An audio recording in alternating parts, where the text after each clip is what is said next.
네, 이번 시간에는 연금소득, 여러분 교재에 이 126페이지가 되겠습니다. 자, 이제 소득세 이론 그렇게 많이 남지 않았습니다. 자, 연금소득, 그러니까 앞에서 우리가 이자소득, 배당소득, 사업소득, 그 다음에 근로소득, 이렇게 지금 네 가지의 소득을 정리해 봤습니다. 다음은 이제 다섯 번째 연금소득, 그리고 여섯 번째 기타소득, 이게 두 가지가 남았는데요. 자, 연금소득은 어떤 소득인지 보겠습니다. 연금소득의 범위와 비과세 연금소득을 보면요, 연금소득 범위 간단하죠. 공적연금, 사적연금 이렇게 나누어집니다. 공적연금이라 하는 것은요, 모든 국민이 받고 있는 국민연금 또는 연계 노령연금, 그 다음에 공무원이 받는 공무원연금, 또 사립학교 교사가 퇴직한 뒤에 받는 사학연금, 이것을 우리가 공적연금이라고 합니다. 자, 나머지의 연금은 다 사적연금인데요. 우리가 보통 금융기관 또는 보험회사 이런 데를 통해서 그 연금을 받는 연금 계좌가 있다면 그게 다 사적연금이 되겠습니다. 그래서 퇴직보험연금도 사적연금에 해당이 되고요. 또 연금저축에 따로 들어서 받는 연금도 사적연금이 되겠습니다. 그래서 연금의 소득의 범위는 공적연금, 사적연금으로 우리가 구분해 볼 수 있고요. 비과세 연금소득이 있는데, 우리가 공적연금 관련법에서 보면은 이 국민연금 같은 경우에 이제 부부가 연금을 받고 있다가 부부 중에 누군가가 사망을 하면은 우리가 유족연금이라는 게 있을 수 있죠. 그래서 유족연금과 본인이 받는 국민연금을 비교해 가지고 높은 금액을 받는다고 알고 있는데, 이제 이런 유족연금이 비과세입니다. 장애연금, 상위연금, 그 다음에 연계 노력 유족연금, 또 연계 퇴직 유족연금에서 뭐 유족자 들어가는 거, 상위, 장애가 들어가는 것들 전부 비과세 연금이라고 보시면 돼요. 다음에 산업재해 보상법에 따른 연금, 산재연금이 되겠습니다. 산업재해 보상법에 따른 연금도 비과세고요. 국군 포로의 송환 및 대우 등에 관한 법률에 따라 국군 포로가 받는 연금이 있다고 합니다. 이것도 비과세. 자, 연금 소득 금액은 어떻게 계산하느냐? 연금 소득 금액은 총 연금액에서, 이것도 근로소득에도 소득공제를 정해놨잖아요. 연금에서도 연금 소득공제, 즉 필요경비를 인정을 해주고 있습니다.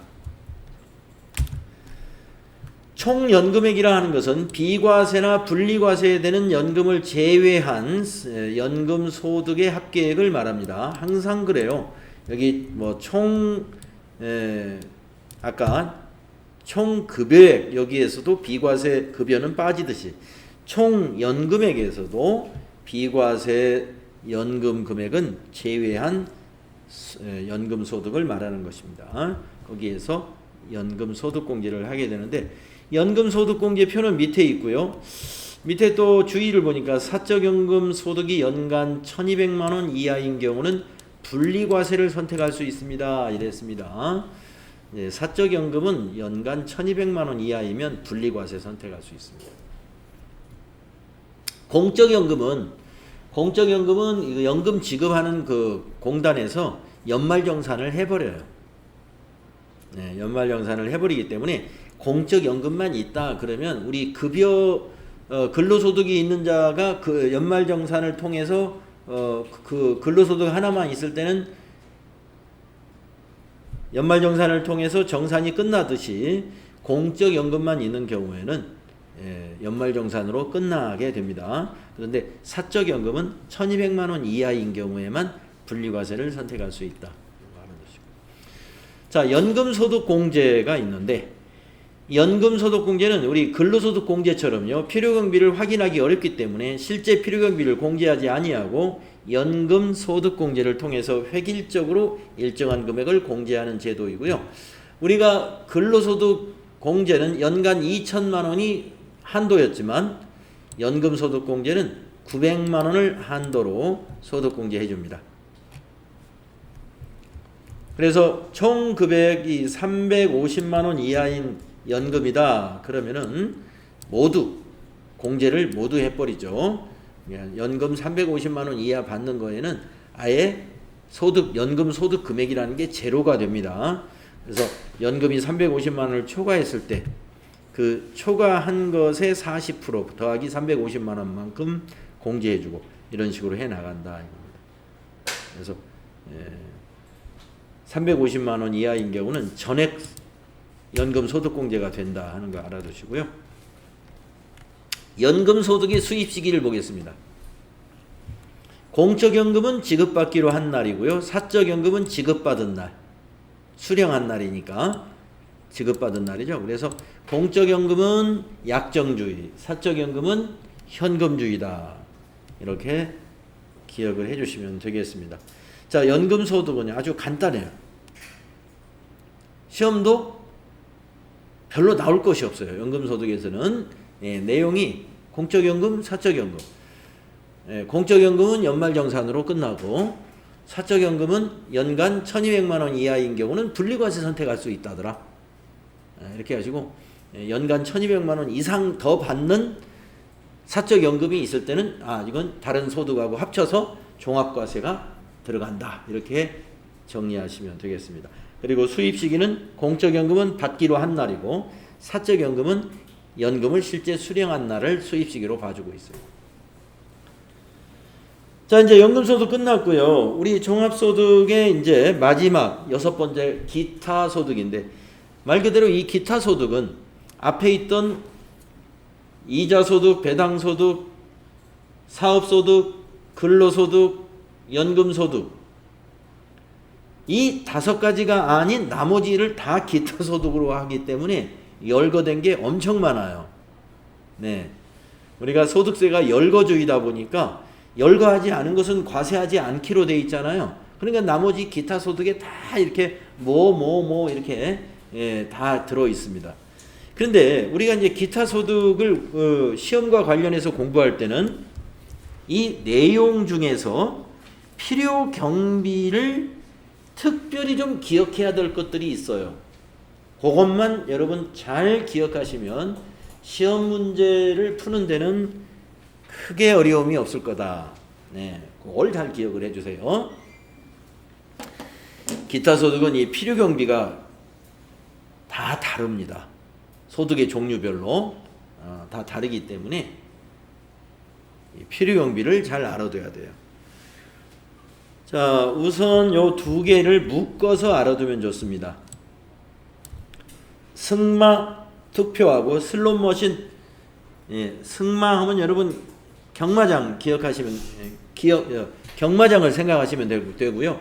슬롯머신 하면 뭐 강원랜드 같은 데 가서 이렇게 저는 뭐 별로 안 해봤습니다만은 슬롯머신 도박 같은 거예요. 이거 도박 같은 거. 그래서 이 승마 투표권하고 슬롯머신의 필요경비 공통점을 한번 찾아보면은, 자, 승마권은 적중된 투표권의 단위 투표금액. 투표금액. 그러니까 이제 여러분 경마장에서 아마 오늘 경마 게임에서 말이 10마리가 나온다고 1번부터 10번까지 있을 거 아니에요? 그러면 이제 거기 자기가 투표를 하는 거예요. 나는 1번에다가 50만 원 투표를 했다. 50만 원 걸은 거예요. 1번이 만약에 성적이 좋게 나오면 그 1번에 투표한 사람, 그 사람들 투표한 금액에 비례해서 그 상금이 나누어지는 거죠. 예. 그러니까 자기가 투표한 금액이니까 실제 필요경비만 인정하는 거예요. 만약에 내가 오늘 승마장 가가지고 500만 원을 벌었다고 봐요. 근데 내가 얼마를 거기다 투자해가지고 500만 원을 벌었냐면 투표 금액이 10만 원을 내가 거기다 투표했었어요. 10만 원 투표해가지고 500만 원 배당받았다 이 말이에요. 그러면 기타 소득 금액은 여기 필요경비 10만 원 빼가지고 필요경비 10만 원 빼서 기타 소득 금액이 얼마라는 얘기예요? 490만 원이다. 예. 슬롯머신도 마찬가지예요. 거기다 투입한 금액이 있어요. 예, 투입한 금액. 예, 무슨 뭔가를 사가지고 아마 투입할 거예요. 예, 뭔가를 사가지고 그래가지고 그 투입한 금액을 돈으로 한 사람은 되려 그것이 필요경비다. 예, 실제 필요경비만 인정이 됩니다. 자, 그 다음에 여기 세 번째 줄에 있는 것이 뭐냐면 상금입니다. 상금. 그 다음에 주택 입주 지체 상금. 자, 첫 번째 상금은 공익법인이 주무관청의 승인을 받아 시상하는 상금이에요. 예, 공익법인이 주무관청의 승인을 받아서 시상하는 상금이다. 예를 들어서 학교법인 같은 경우, 네, 뭐 양정여자 고등학교 하면은 학교법인, 공익법인이죠. 양정여자 고등학교가 주무관청, 가령 경기도 교육청 하면 주무관청이죠. 경기도 교육청의 교육감의 승인을 받아가지고 교내 무슨 학생들을 대상으로 해서 무슨 미술 대회 아니면 뭐 글짓기 대회 이런 걸 했다고 봅시다. 그래서 상금을 걸었어요. 1등 교육감상 얼마, 2등 뭐 교장상 얼마 이렇게 해서 그래가지고 상을 줬다 이겁니다. 그 상금이 여기에 해당되는 겁니다. 공익법인이 주무관청의 승인을 받아 상금이나 부상으로 주는 거. 이거 기타 소득에 해당이 돼요.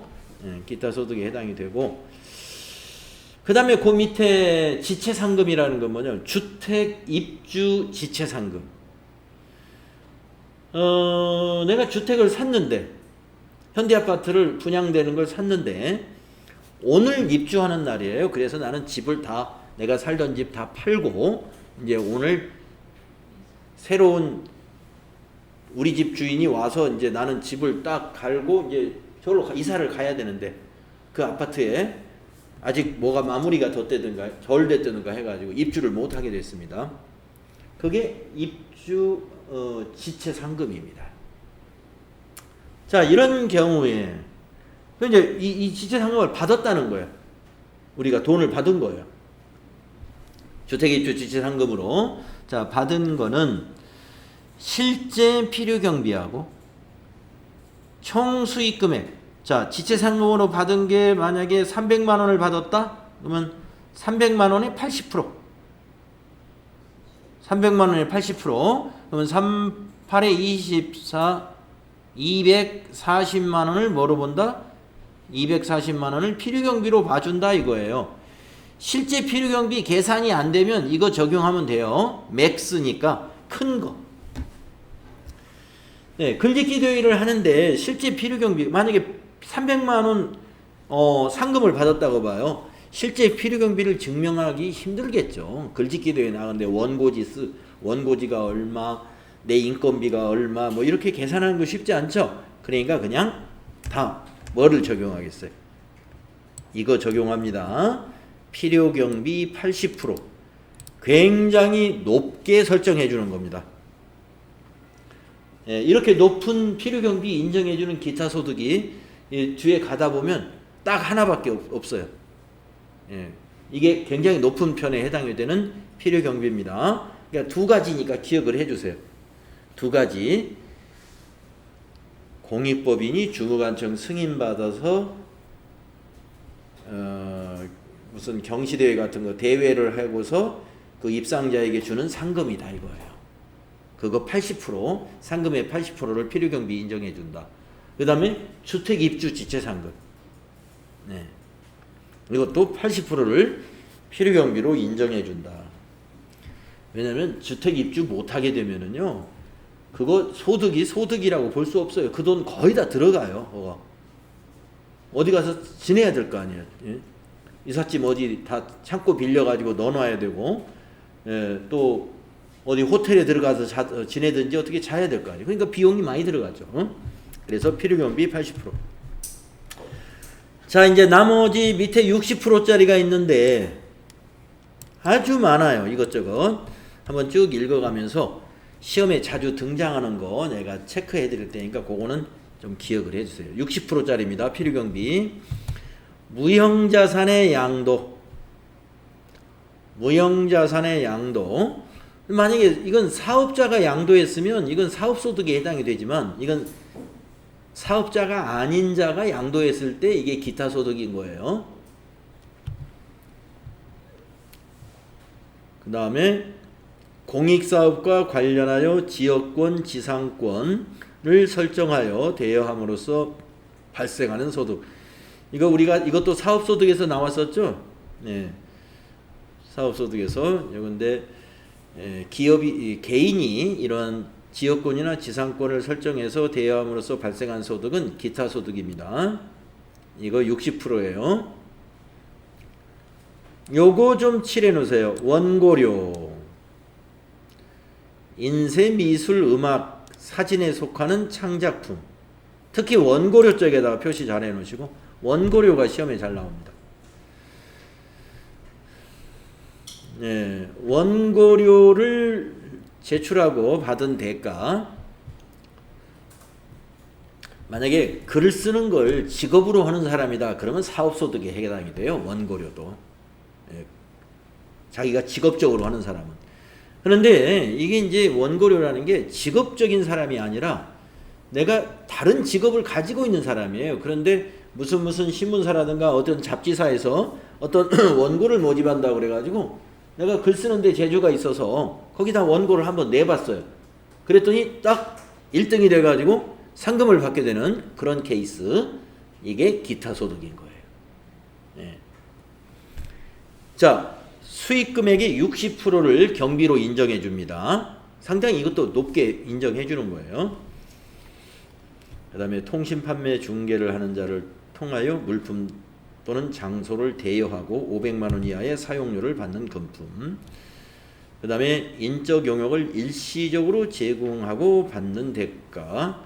이게 이제 인적 용역을 일시적으로 제공받는 대가에 고용관계 없이 다수인에게 강연을 하고 강연료를 대가로 받는 거.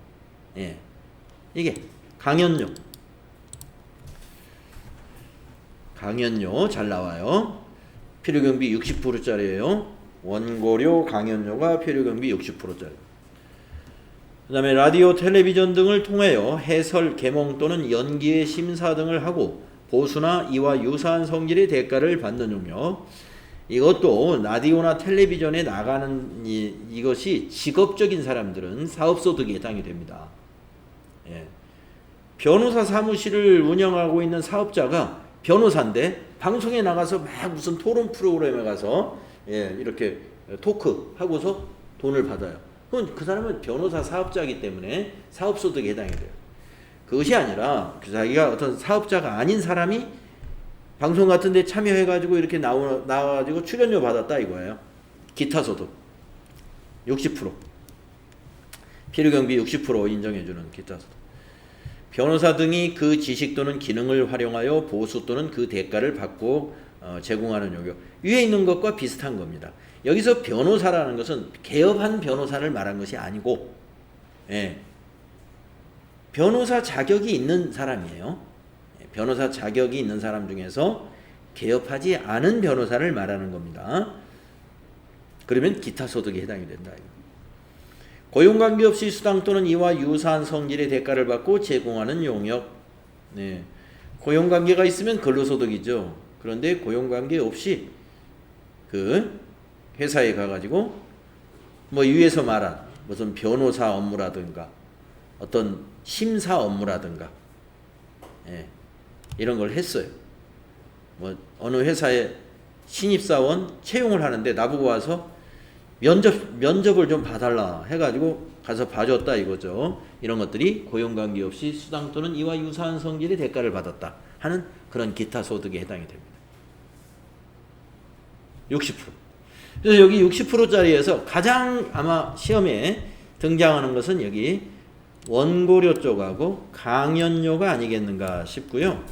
또 하나 더 나온다면 여기서 약간 맨 처음에 나왔던 여기 무형자산의 양도, 그 다음에 공익사업과 관련된 지역권, 지상권, 이것이 이제 그 다음에 나올 수는 있어요. 한 요 4개 정도 기타 소득의 필요경비 60%짜리라는 걸 기억해 주면 좋을 것 같습니다.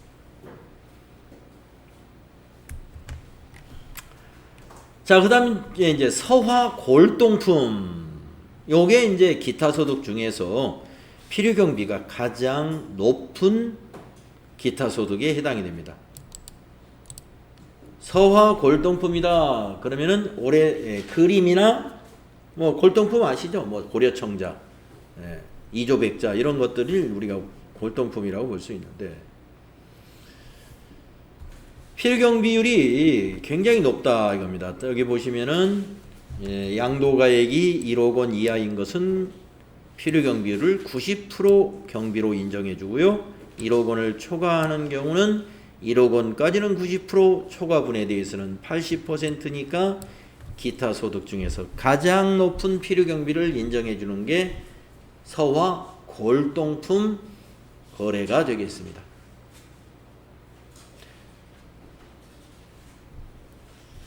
그리고 보유기간이 10년 이상인 서화나 골동품은 금액에 관계없이 무조건 90%를 필요경비로 인정을 해주고 있다.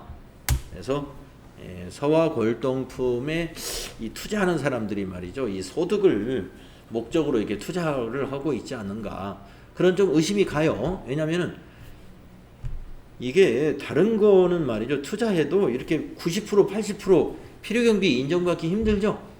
요새 뭐 부동산 투기, 지금 완전 죄인들 잡아들이듯이 지금 잡아들이고 있습니다. 부동산은 이렇게 필요경비 인정 못 받아요. 왜 그래요? 자기가 산 것과 파는 금액, 그 차이가 양도 차익이니까, 거기에 대해서 과세를 하는 거죠. 그런데 서화 골동품은 어때요? 10년 이상만 가지고 있으면 금액에 관계없이 90%를 필요경비로 하니까, 만약에 10억에 내가 양도 금액이 10억이었다. 그러면은 90%니까 9억은 필요경비로 인정하고, 9억에 사가지고 10억에 파는 걸로 봐준다, 이런 얘기죠. 그걸 얼마에 샀던 간에 1억에 가지고 있다 10억에 팔아도 9억에 사가지고 10억에 파는 걸로 인정해준다는 게 바로 90% 필요경비 인정해준다는 그런 의미입니다. 그러면 나머지 1억에 대해서만 원천징수를 하는 거예요. 과세되는 건 1억만 과세가 된다. 자, 그래서 요거 좀 그렇고, 그 다음에 이제 나머지는, 자, 기타 소득에서 나머지는 뭐냐면 실제 필요경비만 인정한다는 의미니까 경비를 인정하지 않는다는 말과 거의 같은 거예요. 실제 필요경비를 인정한다 하는 말은 필요경비가 거의 없을 거다라고 보는 겁니다. 그래서 여러분은 실제 필요경비는 사실상 필요경비가 없다. 시험에서는 그렇게 나옵니다. 자, 그러면 어떤 것들이 필요경비가 인정이 안 될까요? 필요경비가 실제 필요경비를 입증을 해야 된단 말이에요. 나머지는, 자, 첫째, 상금, 현상금, 포상금, 보로금 또는 이에 준하는 금품이라고 했습니다. 그래서 공익법인이 주무관청의 승인을 받아서 시상하는 상금 및 부상과 다수의 순위 경쟁에서 대회에서 입상자가 받는 상금 및 부상은 제외한다. 여기 아까 나왔던 건 제외하고, 상금이나 뭐 현상금을 받았다든가 포상금을 받았다든가 이런 것은 제외한다. 근데 이것도 좀 애매한 게 있네요. 아까 공익법인 주무관청의 승인을 받아 시상하는 상금이 일단 필요경비 80%였잖아요. 근데 밑에 다수가 순위 경쟁하는 대회에서 입상해서 받는 거, 그러면 공익법인이 아닌 사단법인, 비공익법인, 예를 들면 한국학원연합회 또는 한국컴퓨터교육협의회 이런데, 요즘은 이제 학생들 컴퓨터 경시대회 이런 걸 안 합니다만은 아주 오래전에는 그런 것도 많이 있었어요. 네. 그래서 저희가 우리 초중고생 있을 때는 제가 학생들 데리고 말이죠, 경시대회를 뭐 대전에도 가고 서울도 여러 번 갔습니다. 1년이면 한 두세 번씩. 재밌어요, 이렇게 돌아다니면서. 그래서 거기 가면은 이제 뭐 수백 명이 참여합니다. 다수의 순위에 의해서, 경쟁에 의해서 입상된 상금이다 그러는데, 뭐 그런 데에서 상금은 안 줘요.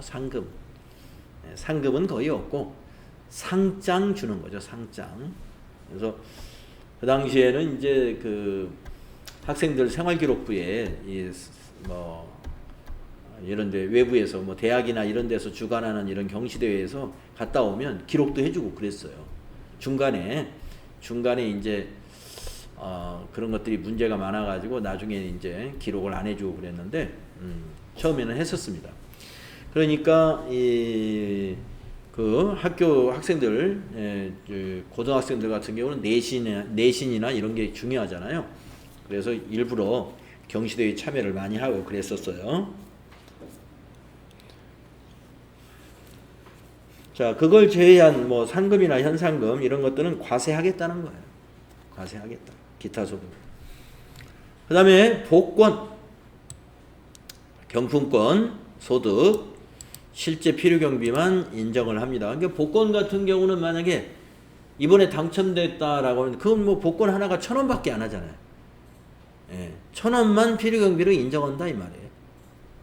그 당첨된 번호가 원가가 1,000원이거든요. 그래서 실제 필요 경비만 인정한다.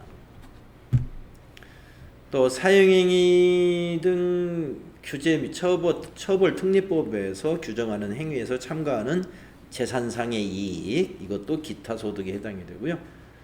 저작자 또는 실현자, 음반 제작자, 방송 사업자 외의 자가, 그러니까 사업자가 아닌 자가 저작 인접권의 양도나 사용의 대가로 받는 금품, 이것도 기타 소득에 해당이 되고요. 또 물품 또는 장소를 일시적으로 대여하고 사용료를 받는 금품, 유가증권을 포함해서 물품을 빌려주고 받는 거, 이것도 기타 소득. 또 재산권에 관한 알선수 수료 및 사례금, 유실물의 습득 또는 매장물의 발견으로 인하여 보상금을 받거나 새로 소유권을 취득하는 경우 그 보상금이나 자산도 기타 소득, 실제 필요 경비만 인정을 하고요. 소유자 없는 물건의 점유로 소유권을 취득한 자산, 거주자 비거주자 또는 법인의 특수관계인이 그 특수관계로 인하여 그 거주자 비거주자 또는 법인으로부터 받는 경제적 이익으로서 급여, 배당 또는 증여로 보지 아니하는 금품, 영화, 필름, 라디오, 텔레비전 방송용 테이프, 필름, 그 밖에 이와 유사한 자산 또는 권리의 양도, 대여 또는 사용의 대가로 받는 금품, 계약의 위약 또는 해약으로 인하여 받는 소득으로서 위약금, 배상금, 부당이득 반환 시 지급받는 이자, 주택입주 지체상금은 만이고, 주택입주 지체상금하고 계약의 위약이나 해약으로 받는 그 소득하고는 달라요. 아까 말씀드린 주택입주 지체상금은 내가 입주를 해야 되는데 입주가 늦어진 거에 대해서 돈을 받는 거, 이거고, 계약의 위약이나 해약으로 인해서 발생한 소득이라는 것은 A라는 사람이 집을 B라고 하는 사람이 매입하기로 했단 말이에요. 그래가지고 6월 21일 날 계약금 100만원 계약을 했어요. 그래가지고 6월 30일 날 잔금 받기로 했는데 이 B라는 사람이 변심이 돼가지고, 야, 이거 나머지 잔금이 이제 나머지 1,000만원이 잔금이라는데, 안 산다 그래. 안 산다. 그러면 A라는 사람은 요 100만원을 계약서 쓸 때 어떻게 해요?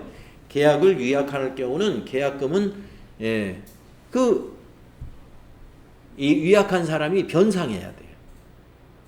변상. 그래서 만약에 B가 약속을 못 지켰다. 그러면 이 A라는 사람은 이 계약금 그냥 자기 것이 되는 겁니다. 돌려줄 수가 없어요. 자기 손해봤어요. 이 기간 동안에 다른 사람한테 집을 빨리 못 팔았잖아요. 미리 이 사람이 사겠다고 계약을 하는 바람에.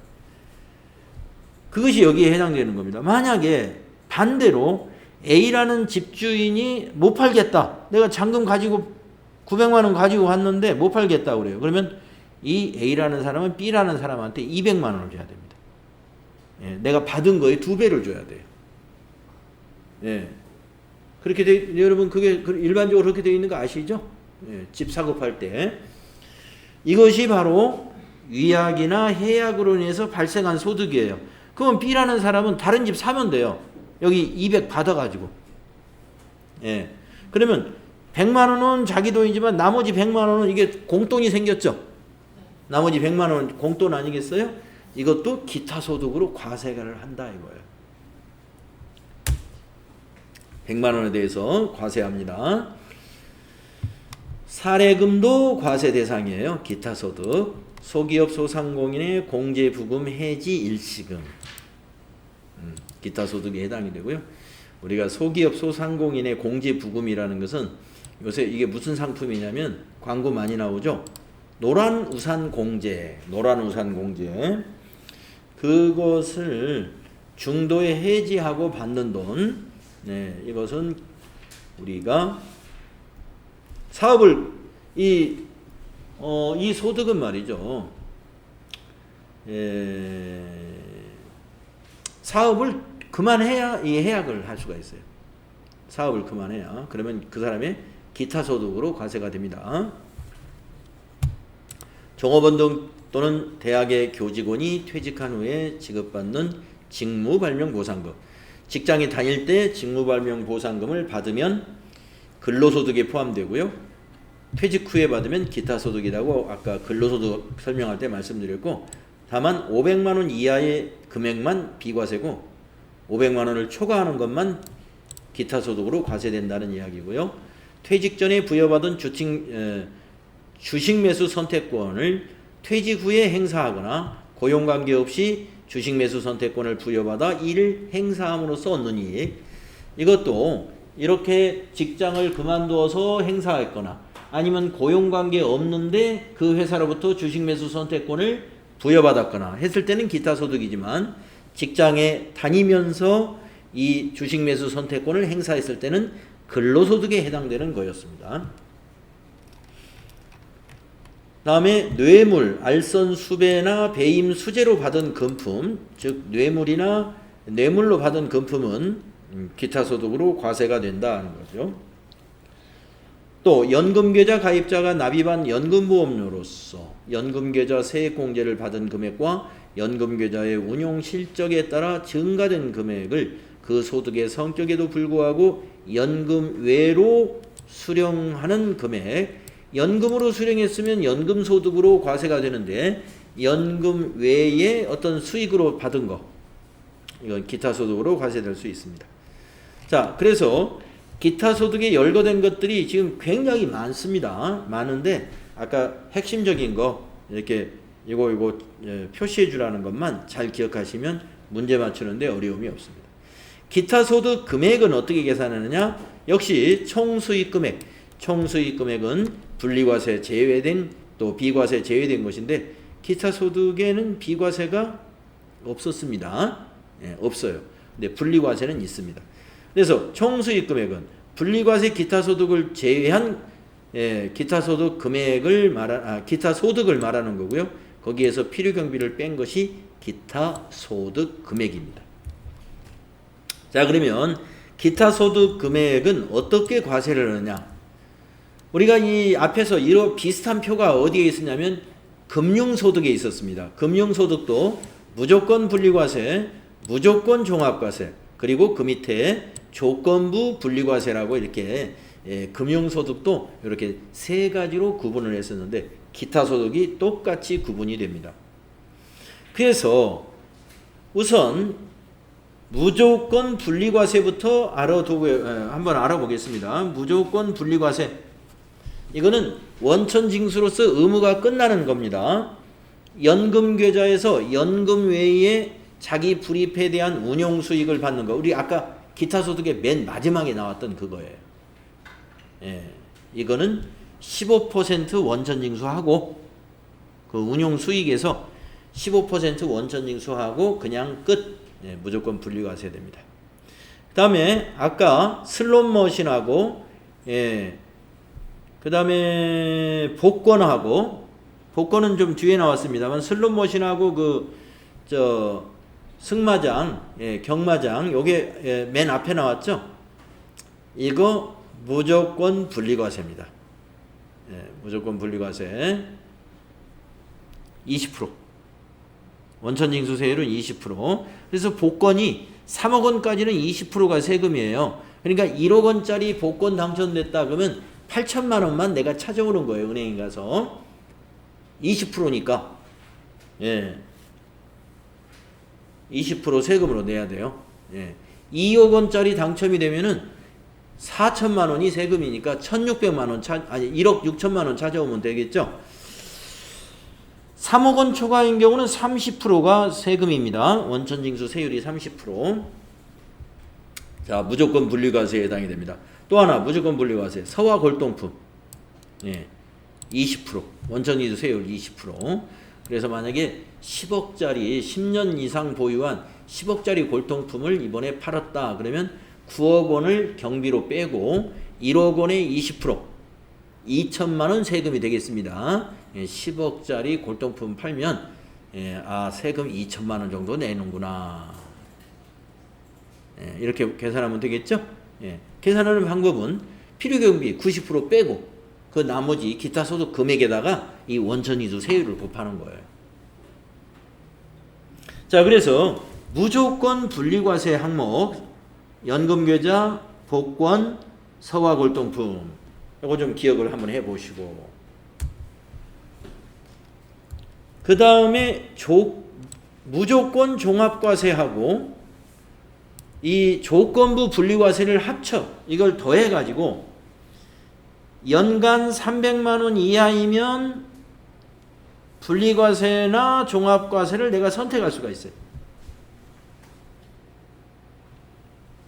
무엇을? 조건부 분리과세가. 하지만 무조건 종합과세는 이거 조건부 분리과세를 계산할 때만 적용을 하고 이건 무조건 이것은 종합과세를 해야 됩니다. 자, 밑에 내용을 먼저 읽어볼까요?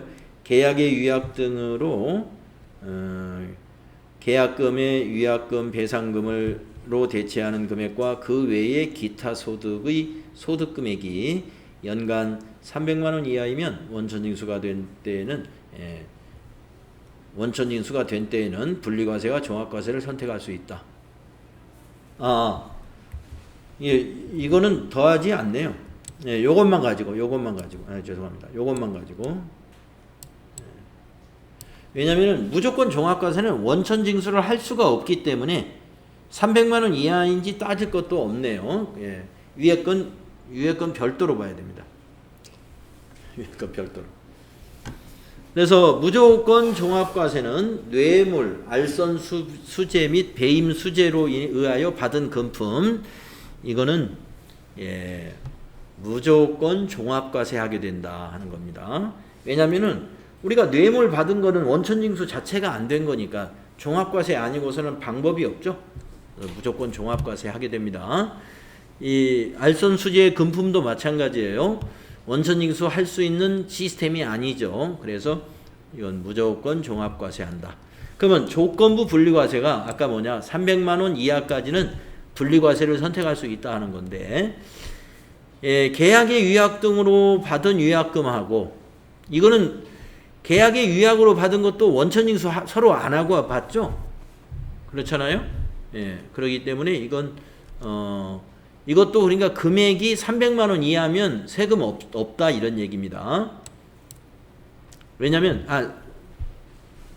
세금이 없는 게 아니라 300만 원 이하이면 분리과세를 선택할 수 있다 그럽니다. 분리과세를 선택할 수 있다.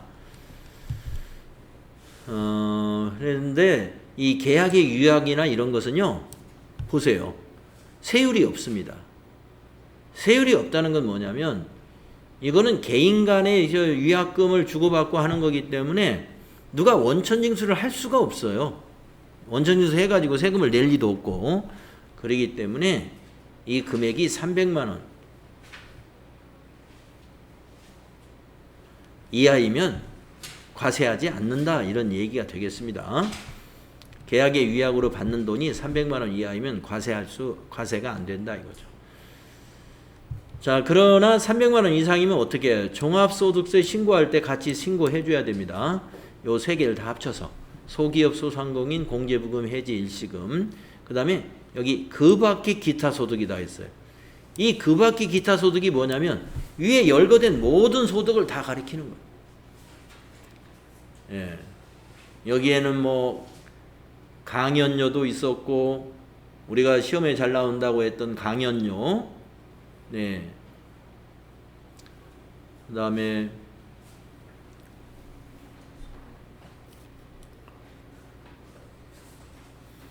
원고료, 강연료, 원고료 이런 거 300만 원 이하이면 분리과세 선택할 수 있고요. 강연료나 원고료 같은 거 300만 원이 넘으면 종합과세 해야 됩니다. 그리고 원천징수는 강연료나 원고료에 대한 원천징수는 20%. 그래서 100만 원의 강연료를 받는다 그러면 20% 원천징수하고 주겠다 하는 거예요. 80만 원 받는 거죠. 100만 원에 20% 20만 원이니까.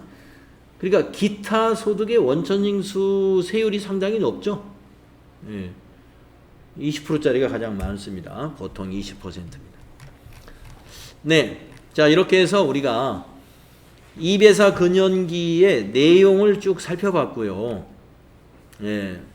분리과세 조건이라든가 비과세 이런 사항들을 쭉 정리해봤습니다. 나중에 문제를 풀면서 우리가 앞에서 정리했던 걸 다시 한번 이렇게 들춰보면 기억이 나시리라고 보고요. 자, 이제 1절이 내용이 이제 소득의 열거를 쭉 해봤다면 2절에서는 우리가 이제 종합소득 금액까지는 우리가 알아봤단 말이에요. 이제 2절에서는 뭐냐? 종합소득공제. 종합소득공제. 그 다음에